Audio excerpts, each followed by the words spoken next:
नमस्कार, insider live में आपका स्वागत है। आपके साथ में मैं हूं अनामिका। देखिए, बिहार विधान परिषद की 24 सीटों पर आज जो है वो चुनाव हो रहे हैं। वोटिंग जो है सुबह के 8 बजे से शुरू हो गई और ये वोटिंग शाम के 4 बजे तक होनी है।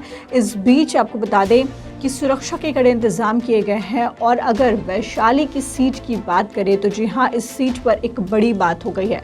आपको बता दें कि वैशाली की जो सीट है वो एनडीए की तरफ से पशुपति पारस की पार्टी यानी कि राष्ट्रीय लोक जनशक्ति पार्टी को दी गई है और इस पर प्रत्याशी जो हैं वो भूषण राय हैं।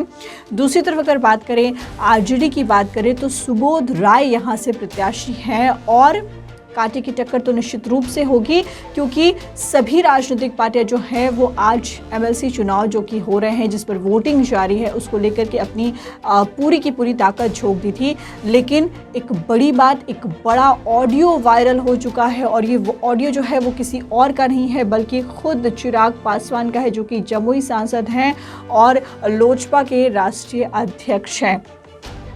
आपको बता दें कि इनका एक ऑडियो लोक जनशक्ति पार्टी रामविलास के राष्ट्रीय अध्यक्ष चिराग पासवान का ये ऑडियो एमएलसी चुनाव के ठीक पहले यानी कि कल रात से कल शाम से ये ऑडियो जो है वो काफ़ी ज़्यादा वायरल हो रहा है और इसको लेकर के चर्चाएं जो हैं वो सब तरफ की जा रही हैं कि एमएलसी चुनाव पर वोटिंग आज हो रही है और इसके ठीक पहले चिराग पासवान ने ये क्या कुछ कह दिया। आपको पूरी खबर बताते हैं, पूरी जानकारी देते थे कि कुछ दिन पहले दिल्ली में जो 12 जनपद पर बंगला था रामविलास पासवान का, उस बंगले को खाली कराया गया। हालांकि इसको लेकर के नोटिस चिराग पासवान को कई दिन पहले दिया गया था कि इस बंगले को खाली कर दिया जाए। करीब 40 साल से रामविलास पासवान के पास में ये बंगला था, वो इसमें कई बार मंत्री भी बने थे और ये भी आपको बता दें कि काफ़ी समय से वो अपने परिवार के साथ इसी में रहे थे। इनफैक्ट चिराग पासवान भी अपने परिवार के साथ में 12 जनपद स्थित इस बंगले में ही रह रहे थे। नोटिस मिला था उन्हें, लेकिन उन्होंने खाली नहीं किया था। उसके बाद कुछ दिन पहले घर के सभी सामान को निकाल करके सड़क पर फेंक दिया गया था, जिसमें कि रामविलास पासवान की तस्वीर थी, प्रधानमंत्री नरेंद्र मोदी के साथ की तस्वीर थी, तमाम चीज़ों को सड़क पर फेंक दिया गया था। इसको लेकर के चिराग पासवान खासे नाराज़ थे क्योंकि उन्हें ये तरीका पसंद नहीं आया जिस तरीके से सामान को सड़कों पर फेंक दिया गया। वो कहे कि वो खाली ज़रूर करते बंगले को, लेकिन इस तरीके से नहीं। अब आपको बता दें कि चिराग अभी अपने फैमिली के साथ उसी बंगले में रह रहे थे, लेकिन अब वो शिफ्ट हो गए हैं। लेकिन आपको ये बता दें कि चिराग इस अंदाज से इतने ज़्यादा नाराज़ हैं कि अभी जो ऑडियो हम आपको सुनाने जा रहे हैं, आप समझ सकते हैं कि उनकी नाराज़गी किस हद तक है और किससे वो नाराज़ हैं। सिर्फ कह सकते हैं कि सिर्फ किसी एक इंसान या दो इंसान से नहीं, अपने परिवार के ही एक सदस्य से काफ़ी ज़्यादा नाराज़ हैं। ये आपको बता दें कि चिराग पासवान वैशाली गए थे और क्या कुछ कह रहे थे वहाँ पर, इस ऑडियो में आपको सुनाते हैं। पहले आप इस ऑडियो को सुनिए, उसके बाद आपको आगे की खबर बताते हैं। हाँ राजीव जी जी अभी चिराग जी बात करेंगे, आए हुए थे इधर, बतिया लीजिए।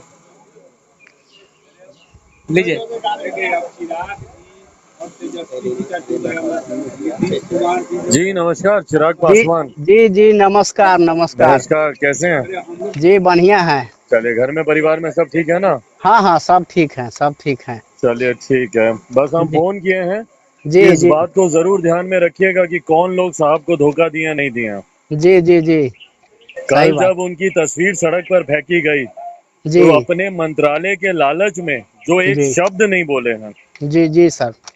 तो इस बात को हम लोग को ध्यान देने की जरूरत है। जी भाई, वो मंत्री बनने के लालच में हाँ साहब को क्या, पापा को यही ना बोलते थे लोग कि भाई भगवान है, हमारे भगवान है। जी आज उन्हीं भगवान की तस्वीर सड़क पर गिरी पड़ी है, लोग उसको अपने कदमों से रौंद के जा रहा है। डॉक्टर बाबा साहब भीमराव अंबेडकर की प्रतिमा को तोड़ा जा रहा है घर के सामने और ये लोग खामोश बैठा है। जी सर जी। एक बार भी ये लोग कोई शब्द उठाया? मंत्री बने हुए इसी सरकार का ना फैसला है जिस सरकार में पशुपति पारस जी चाचा जी मंत्री बने हुए हैं। जी और उसके बाद इस तरीके से, भाई इससे तो बहुत अच्छा है कि हमको तेजस्वी जी हमको ट्वीट किए, फोन किए, मैसेज किए। जी सर। भाई ऐसे समय पे जो जो अपमान हुआ है उसको, उस वक्त जो खड़ा है, हम लोग को उस व्यक्ति को देखना चाहिए। और जो ऐसे समय में भी खामोश है, हाँ सर, तो इस बात का हम लोग को ध्यान रखना चाहिए। जी ध्यान तो पूरा रखना चाहिए। तो सब देखिएगा कल सारा अपना। ठीक है ठीक। बाकी सब बढ़िया ना? जी और सब बढ़िया। आइए एक दिन डेरा पे बैठते हैं इसके बाद। ठीक है, ठीक सर, नमस्कार। प्रणाम।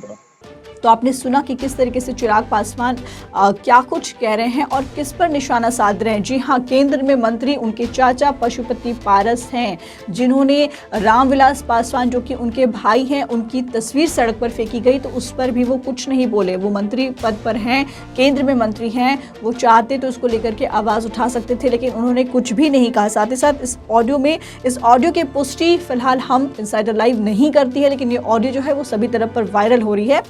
इस ऑडियो में ऐसा लग रहा है कि चिराग तेजस्वी को समर्थन दे रहे हैं, पशुपति पारस की पार्टी के उम्मीदवार को जीतता नहीं देखना चाहते हैं और कहीं ना कहीं तेजस्वी यादव को अपना समर्थन पीछे से दे रहे हैं। तो देखिए तस्वीर क्या कुछ बदल जाती है, ये तो आने वाला वक्त यानी कि 7 अप्रैल को पता चल जाएगा, क्योंकि काउंटिंग उसी दिन होगी, रिजल्ट की घोषणा उसी दिन होगी। फिलहाल इस पर इतना ही। अनामिका को दीजिए इजाजत, नमस्कार।